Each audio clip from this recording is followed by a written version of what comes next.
I never thought the man I married, the man I built my world around, would one day look me in the eyes and say the words that shattered me completely. "You're dragging me down." It wasn't shouted in anger. It wasn't whispered in hesitation.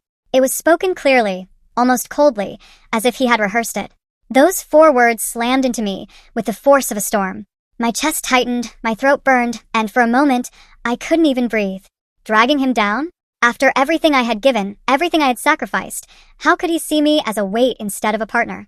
The room felt smaller, the silence heavier, and my world tilted on its axis in a way I wasn't prepared for. My mind spun back through the years in an instant. Every smile, every promise, every night spent dreaming about our future together suddenly felt like lies piled on top of lies. I stood there, staring at him, waiting for some sign that he didn't mean it, that it was just a cruel slip of the tongue, something he'd regret immediately. But the look in his eyes told me otherwise. There was no regret, no softness, only distance. In that moment, I felt like I had become invisible in my own marriage. Not a wife, not a partner, just a burden. And the questions began to flood me. What had I done to deserve this? Was I really dragging him down? Was all my love, my effort, my sacrifices worth nothing to him? I wanted to scream. I wanted to cry. I wanted to demand that he take back those words. But instead, I stood frozen, swallowed by disbelief. Because deep down, a part of me already knew this wasn't the first crack in our marriage. It was just the loudest one. The truth is, his words didn't come out of nowhere. They were the final strike in a series of small, cutting blows that had been building for months, maybe even years. The way he had started pulling away from me. The way he dismissed my feelings as overreactions.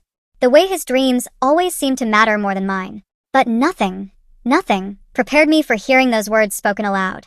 "You're dragging me down." It wasn't just a statement. It was a sentence. A verdict on everything I thought we had. That night, as I sat alone replaying it over and over, I realized that this wasn't just about one cruel moment. It was about the story of how 2 people who once promised forever could drift so far apart that one of them saw love as a burden. This is that story. The story of how we met, how we built our lives, the sacrifices I made, the cracks that began to widen, and the moment it all came crashing down. It's a story of heartbreak, but also of clarity. Because sometimes, the words that break you are also the ones that finally wake you up. And if you've ever been told you're not enough, if you've ever been made to feel like love is a weight instead of a gift, then maybe my story will feel like yours too. Because behind every cruel sentence lies a much bigger truth. And this is mine. To understand how we reached that painful moment, you have to know how it all started. Because once upon a time, we weren't broken. We were in love. I still remember the first time I met him. It wasn't anything dramatic, no lightning in the sky, or instant movie magic. It was simple, ordinary even. But in that simplicity, something clicked. He had this easy smile, the kind that made you feel like you could trust him with your secrets. His laugh was warm, his words confident, and when he looked at me, it felt like I mattered. Back then, I was hopeful. I was building my life, chasing dreams, and imagining the kind of partner I'd want by my side. And he seemed to fit so perfectly. He told me I was beautiful when I wasn't trying. He said he admired my kindness, my determination, the way I cared about people. He painted this picture of us against the world, and I believed every word. Those early days were filled with late-night conversations, small adventures, and promises whispered in the dark. We'd sit in coffee shops until closing, talking about our goals. We'd walk through parks, hand in hand, imagining what our future home might look like. He would say things like, "With you, I feel unstoppable." And I'd smile because I felt the same. Our relationship moved quickly, but it never felt rushed. Every step seemed natural, like the universe had finally handed me the missing piece of my puzzle. My friends would tell me how lucky I was, how happy I looked. And I was. At least in the beginning. Marriage came not long after. A small ceremony, nothing too fancy, but filled with laughter, love, and promises we thought would last a lifetime. I wore a dress that wasn't extravagant, but felt perfect. He held my hand as if he'd never let it go.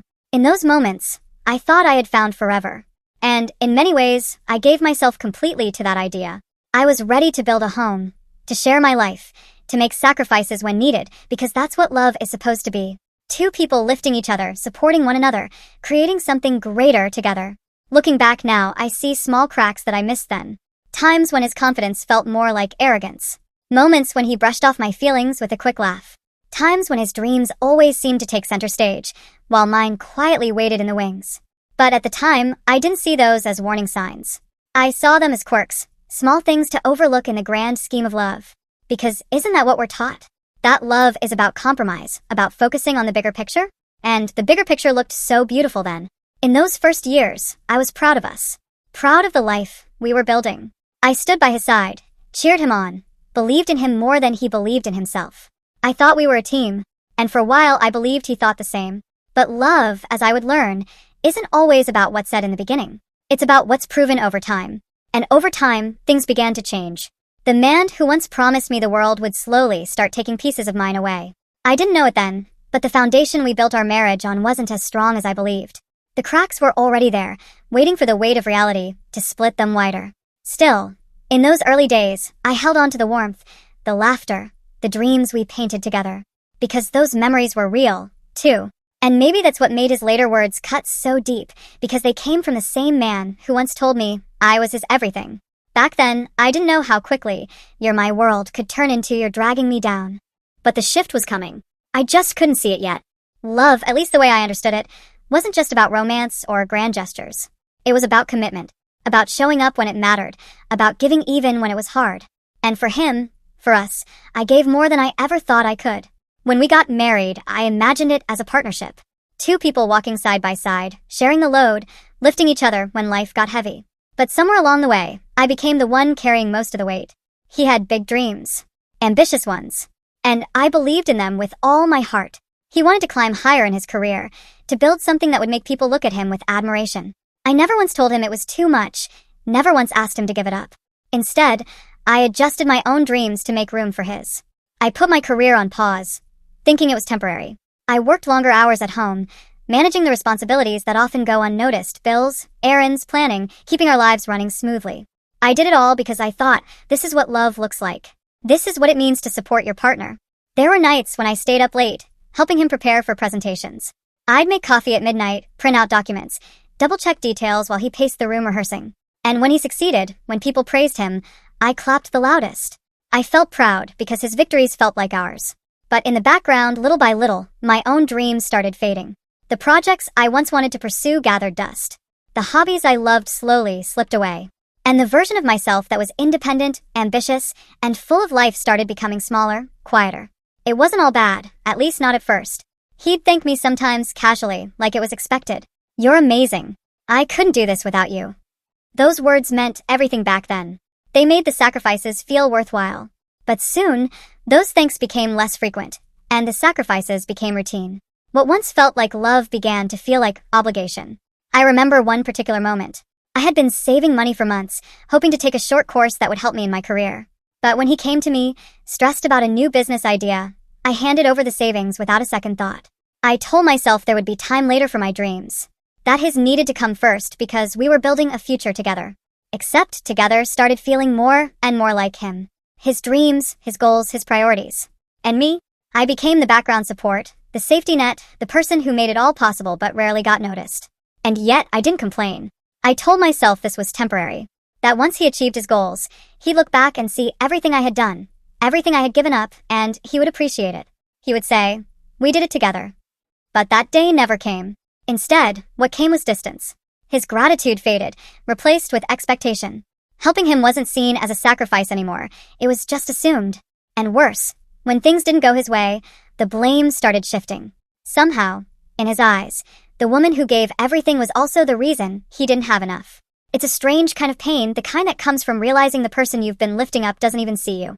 That the sacrifices you made in love aren't viewed as love at all, but as weakness, as proof that you aren't enough. Still, I stayed. I stayed because I believed in him. I stayed because I thought this was a rough patch, that one day he would come back to the man who once looked at me like I was his everything. I stayed because I thought love was about endurance. But with every sacrifice I made, with every piece of myself I gave away, I was left with less and less. Until one day, I barely recognized the woman staring back at me in the mirror. And that's when I started to feel it, the imbalance. The weight of carrying more than I could handle, with no one reaching out to take even a part of the load. The resentment began to creep in, quiet at first, like a whisper. But whispers, when ignored, grow louder. I had given him my time, my energy, my savings, my support, my very self. And all I wanted in return was recognition. Partnership. A reminder that I mattered just as much as he did. But instead, what I got was silence. And that silence would eventually turn into criticism, into blame, into the very words that broke me. "You're dragging me down." But before those words ever left his lips, the cracks had already begun to widen. And it all started with the sacrifices I thought would bring us closer. At first, the changes were subtle. Small enough that I could explain them away, small enough that I convinced myself they didn't mean anything. He wasn't as talkative as before, but maybe he was just tired. He didn't ask about my day as often, but maybe he was distracted. I told myself these were normal phases every couple goes through. But deep down, I felt something was shifting. The warmth that once filled our home began to fade, replaced by a kind of coldness I couldn't ignore. He became distant. Not physically at first, but emotionally. The man who once laughed with me over silly inside jokes now rolled his eyes or sighed in annoyance. Conversations that used to flow easily turned into short, clipped exchanges. And the silence between us started to stretch longer than the words. The dismissiveness crept in slowly. I'd share an idea, something I was excited about, and he'd brush it off with a careless, "That's nice," before changing the subject back to himself. Or worse, he'd point out the flaws immediately, making me feel foolish for even mentioning it. I started talking less, not because I had nothing to say, but because I didn't want to be dismissed again. And then came the comparisons. At first, they were casual, almost disguised as harmless comments. "Look at how hard James works for his family. He's always pushing forward." Or, "Sarah seems to manage everything so effortlessly. She never lets herself slip." He didn't say it directly, but the implication was clear. Why couldn't I be more like them? Why wasn't I enough? It hurt, but I smiled through it. I told myself he didn't mean it the way it sounded. That maybe he was just stressed, and these were careless words. But when careless words become consistent, they stop feeling careless. They start feeling like the truth someone has been holding back all along. The more distant he grew, the harder I tried to close the gap. I cooked his favorite meals, planned little surprises, tried to bring back the lightness we once had. But instead of bringing us closer, it seemed to push him further away. He'd eat without comment, glance at his phone during dinner, and leave the house early the next morning without even a goodbye kiss. One evening, I asked him directly, "Is something wrong? Did I do something?" He shrugged. "You're overthinking again." Overthinking. That became his favorite word for me. Anytime I brought up my concerns, anytime I tried to express my feelings, that's what he'd say. "You're overthinking. Stop making problems where there aren't any." But the problems were there. I could feel them pressing against me, weighing down every moment we shared. And the more he denied them, the more isolated I felt. It wasn't just emotional distance. It was blame. Slowly, almost imperceptibly, he began placing the weight of his frustrations on me. If something went wrong at work, he'd snap at me for not being supportive enough. If we had financial stress, he'd mutter about how things would be easier if I contributed more, ignoring the years I had already sacrificed for his career. I remember one night, so clearly. He came home in a foul mood after a meeting didn't go his way.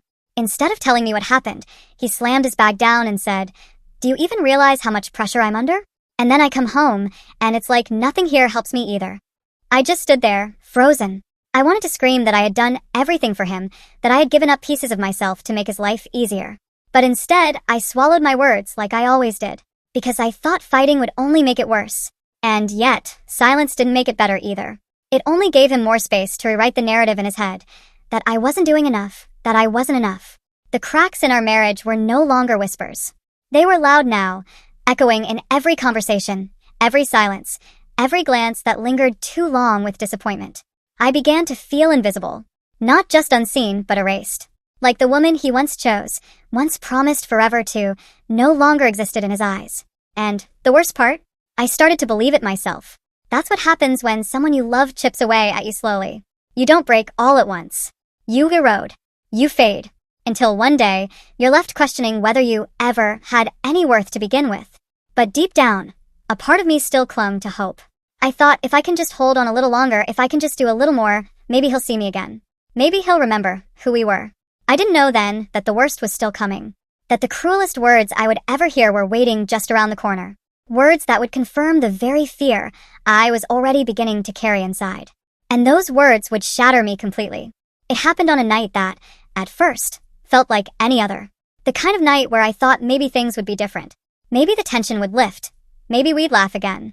I cooked his favorite meal, put on the music we used to love, and tried to create an evening that reminded us of how things once were. He walked in, tired and irritable. I greeted him with a smile, but he barely looked at me. He sat down at the table, picked at the food, and sighed. It was the kind of sigh that carried weight, not just of the day, but of everything unspoken between us. Finally, I couldn't take it anymore. The silence was heavier than any argument we could have had. I asked, gently at first, "What's wrong? Please just talk to me." He pushed his plate away and looked me dead in the eye. And then he said the words that cut deeper than anything else ever had. "You're dragging me down." For a moment, I couldn't breathe. The words hung in the air, sharp and cruel, slicing through me like glass. I blinked, thinking I misheard him. Surely, the man I loved, the man I gave everything to, couldn't have said that. But his expression didn't waver. He meant every word. What do you mean?" My voice cracked as I asked. He leaned back in his chair, arms crossed, tone cold. "I mean exactly what I said. I'm trying to move forward in life, to build something bigger. But you just weigh me down. You don't push me to be better. You just hold me back." I felt the ground slip beneath me. Every sacrifice I had made, every dream I had put on hold, every late night spent supporting him when he was exhausted, erased in an instant. He didn't see me as his partner. He saw me as dead weight. Tears stung my eyes, but I refused to let them fall. "I gave up everything for you," I whispered. "I stood by you when no one else did. I believed in you when you didn't even believe in yourself. And you think I'm dragging you down?" He didn't flinch. His face was stone. "Maybe that's the problem. Maybe I don't need someone to believe in me. Maybe I need someone who challenges me, someone who makes me better. And you're just comfortable staying where you are." It was like being stabbed over and over again, each sentence driving deeper. My chest tightened, my body trembled, but still I stood there, staring at the man I thought I knew. The man I thought loved me. I wanted to scream. I wanted to throw everything on the table and demand he see me, truly see me. But all I could do was stand there in stunned silence, the words echoing in my head. "You're dragging me down." In that moment, something inside me broke. Not just my heart, something deeper. The foundation of trust, of partnership, of love I thought we had built together. I looked at him, really looked at him, and realized that the man sitting across from me wasn't the same person I had fallen in love with. Or maybe he was, and I had just been blind to it all along. The meal sat untouched on the table. The music I had put on quietly played in the background, an almost cruel reminder of the love we once had. And between us, there was nothing left but silence and the shards of everything we had destroyed. Finally, I found my voice. It wasn't loud. It wasn't angry. It was steady. "If that's how you see me, then maybe you've already made your choice." He didn't respond. He didn't apologize. He just shrugged, as if the conversation was over. As if my entire worth could be dismissed with a gesture. I walked away that night, but the words followed me. They echoed in my mind as I lay in bed, as I stared at the ceiling, as I tried to fall asleep with tears soaking my pillow. Dragging him down. That's how he saw me. Not as his partner. Not as his equal. But as a burden. And that realization hurt more than anything else ever could. Because it wasn't just about him. It was about me. About the woman I had become in this marriage. The woman who had lost so much of herself, trying to hold everything together. The breaking point wasn't just his cruel words. It was the way they forced me to see the truth I had been avoiding, that I had been living in denial, clinging to something that was already gone. And while that moment shattered me, it also planted the first seed of something else, something I couldn't quite name yet. A quiet, fragile thought that maybe, just maybe, I didn't have to accept this as my reality forever. The narrator reflects on the entire journey, from heartbreak and betrayal to self-discovery and empowerment. This section delivers the emotional payoff, showing how the pain transformed into strength. It reassures the audience that while relationships can leave scars, they also leave lessons that shape a stronger, more resilient self. The tone shifts from reflective sorrow to uplifting hope, ending the video on a note of healing and inspiration.